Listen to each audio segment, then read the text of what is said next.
नमस्कार। बदरों के लिए खबरों के इस विशेष बुलेटिन में आपका स्वागत है। इस बुलेटिन में अब तक की ताजा और अहम खबरों के साथ मैं हूं रुबिका लियाकत और खबरों को पेश करेंगी रजनी कालरा।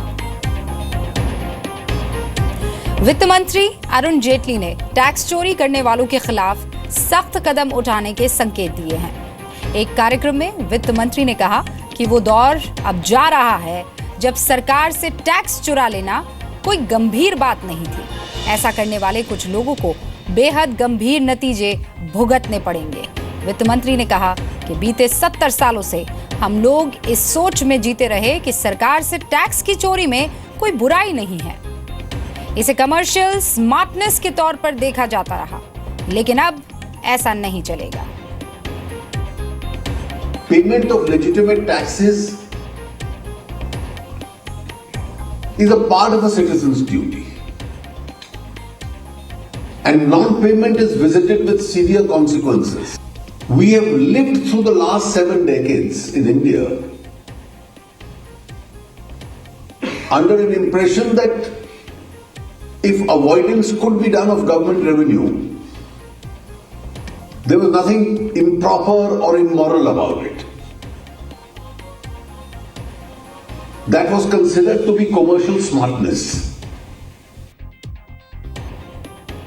नोटबंदी को लेकर बीएसपी अध्यक्ष मायावती ने बीजेपी पर निशाना साधा है।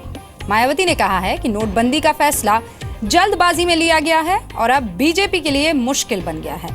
मायावती ने यह भी कहा कि उत्तर प्रदेश में बीजेपी के इशारे पर समाजवादी पार्टी और कांग्रेस का गठबंधन हो रहा है। मायावती ने आरोप लगाया कि बीजेपी कुछ लोगों को तोड़कर अपनी पार्टी में शामिल कर रही है और प्रचार भी करवाया इससे। नोटबंदी का ये ऐसा अपरिपक्व फैसला ले लिया जो उल्टा ही अब ये इनके लिए गले की हड्डी बन गया है। यूपी के सीएम अखिलेश यादव ने पार्टी के अध्यक्ष और अपने पिता मुलायम सिंह यादव को 403 उम्मीदवारों की लिस्ट सौंपी है, जिसके बाद शिवपाल यादव ने ट्वीट किया है। उन्होंने कहा है कि पार्टी में किसी तरह की अनुशासनहीनता बर्दाश्त नहीं की जाएगी। टिकट का बंटवारा जीत के आधार पर होगा। समाजवादी पार्टी में अब तक 175 लोगों को टिकट दिया जा चुका है। यूपी सहित 5 राज्यों में चुनाव का ऐलान इसी हफ्ते हो सकता है। सोर्सेस के मुताबिक चुनाव आयोग ने अपनी तैयारियां पूरी कर ली है और इसी हफ्ते चुनाव की तारीखों का ऐलान किया जाएगा। चुनाव आयोग को अब सिर्फ 3 अहम बातों पर चर्चा करनी है। पहला मुद्दा गृह मंत्रालय से अर्धसैनिक बलों की तैनाती का है। दूसरा मुद्दा मणिपुर के आंतरिक हालात का है और तीसरा मुद्दा बोर्ड की परीक्षाएं हैं। इन तीनों मुद्दों पर चर्चा होने के बाद चुनाव आयोग तारीखों का ऐलान करेगा। भारत की सबसे लंबी दूरी की मिसाइल अग्नि 5 का परीक्षण किया गया है। इंटरकॉन्टिनेंटल बैलिस्टिक मिसाइल अग्नि 5 का टेस्ट ओडिशा के पास किया गया। इस मिसाइल की रेंज करीब 6000 किलोमीटर है। अग्नि 5 की रेंज में चीन ही नहीं बल्कि अफ्रीका और यूरोप का बड़ा हिस्सा होगा। अग्नि 5 मिसाइल जब सेना के बेड़े में शामिल हो जाएगा तो भारत ICBM रखने वाले सुपर एक्सक्लूसिव क्लब में शामिल हो जाएगा।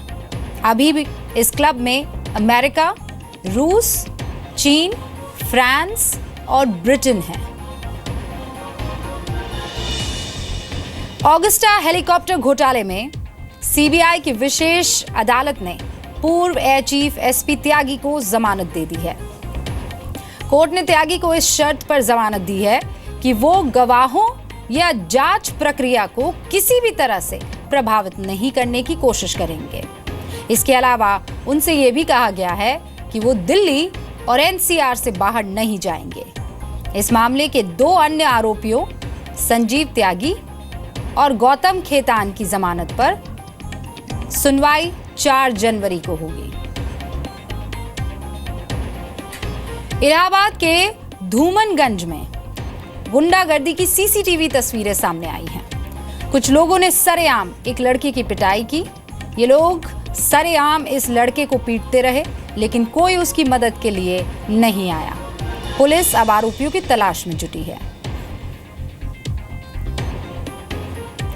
नोटबंदी के बाद दिल्ली में हुई पहली लूट का पुलिस ने खुलासा कर लिया है। पुलिस ने इस मामले में 3 आरोपियों को गिरफ्तार किया है। 19 दिसंबर को दिल्ली के पांडव नगर इलाके में SBI के ATM में पैसे डालने आई कैश वैन से 3 बदमाशों ने 10 लाख रुपए लूट लिए थे। इस घटना का CCTV वीडियो भी सामने आ गया है, जिसमें बदमाशों को लूटपाट करते हुए देखा जा सकता है। टीम इंडिया के तेज गेंदबाज मोहम्मद शमी को सोशल मीडिया में भद्दे कमेंट्स का शिकार होना पड़ा है। उनका कसूर बस इतना है कि उन्होंने अपने फेसबुक पेज पर पत्नी के साथ एक फोटो डाली, जिसमें कुछ लोगों को आपत्ति हुई। दरअसल मोहम्मद शमी की पत्नी हसीन जहां एक स्लीवलेस ड्रेस में उस फोटो में दिखाई दे रही हैं, जिससे कुछ कट्टरपंथी नाराज हो गए। शमी को सोशल मीडिया पर कई आलोचना भरे संदेश मिले, जिसमें पत्नी की ड्रेस को लेकर शमी को बेवजह की सलाह दी गई। कुछ लोगों ने लिखा कि वो आगे से अपनी पत्नी की स्लीवलेस ड्रेस में फोटो शेयर ना करे। कईयों ने तो उनकी पत्नी को सिर्फ हिजाब में फोटो खिंचवाने की सलाह दे डाली। हालांकि इस पूरे मामले पर काफी लोग शमी के साथ खड़े हैं। कर्नाटक का चिंतामणि इलाका बीती रात एक साथ 900 धमाकों से दहल उठा। आग लगने की वजह से एक के बाद एक 900 सिलेंडर फट गए। ये सभी सिलेंडर गाड़ियों में थे। धमाके और आग की वजह से ट्रक के परखच्चे उड़ गए। 3 ट्रक जल गए। घंटों की मशक्कत के बाद फायर ब्रिगेड की टीम ने आग पर काबू पाया।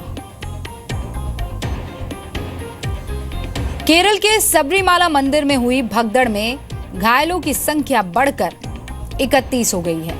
घायल हुए लोगों में से 2 की हालत बहुत सीरियस है।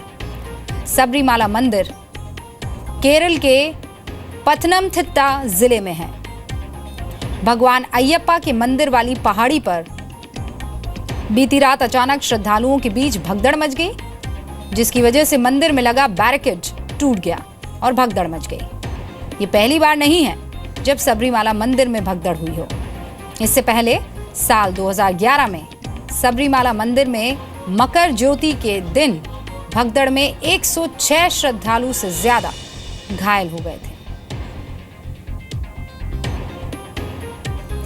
सूरत के अरबपति चाय बेचने वाले किशोर भजियावाला ने खुलासा किया है कि उसने काले धन को ठिकाना लगाने के लिए 200 लोगों का इस्तेमाल किया था। सूरत में पीपल्स कोऑपरेटिव बैंक और बैंक ऑफ बड़ौदा के मैनेजर से मिली भगत कर पुराने नोट बदलवाए।